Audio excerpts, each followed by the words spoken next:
tourner la main vers le ciel, puis vers le sol.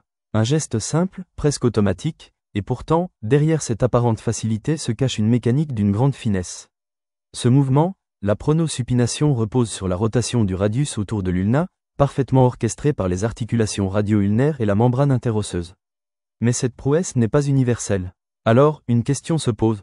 Ce geste, si naturel pour l'humain, est-il partagé par les autres espèces? Chez l'homme, la pronosupination repose sur un mécanisme précis. Le radius pivote autour de l'ulna, relié par deux articulations, radio-ulnaire proximale et distale, et par une membrane interosseuse tendue entre eux. Ce système transforme l'avant-bras en un axe rotatoire. En supination, les deux os sont parallèles. En pronation, le radius croise l'ulna en avant.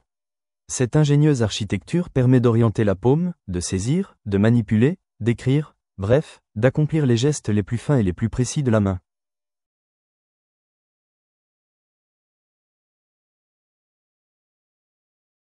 Regardez l'avant-bras du cheval. On voit que le radius et l'ulna sont soudés sur toute leur longueur. Ce bloc osseux unique rend l'avant-bras rigide et stable, parfaitement adapté à sa fonction de soutien du poids du corps pendant la course. Chez le cheval, il n'y a donc aucune pronosupination. L'avant-bras agit comme une colonne fixe. À présent, observez la radiographie de l'avant-bras du chat. Le radius et l'ulna sont distincts, séparés par un espace interosseux bien visible. Cette organisation permet une rotation partielle du radius autour de l'ulna. Le chat peut ajuster l'orientation de sa patte quand il marche, grimpe ou chasse. Une différence simple, mais primordiale, chez le cheval, la stabilité prime. Chez le chat, c'est la souplesse du mouvement qui domine.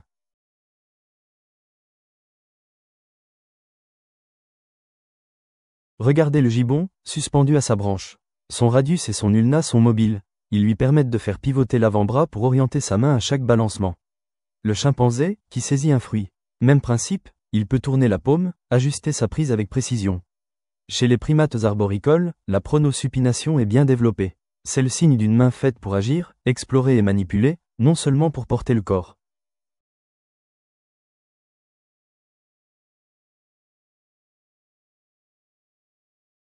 Chez l'homme, cette rotation a atteint sa perfection. Grâce à elle, la main peut écrire, opérer, sculpter ou créer de la musique. Chaque mouvement devient précis, intentionnel, chargé de sens. La pronosupination n'est plus un simple mécanisme. C'est le prolongement du cerveau, le geste qui transforme la pensée en action.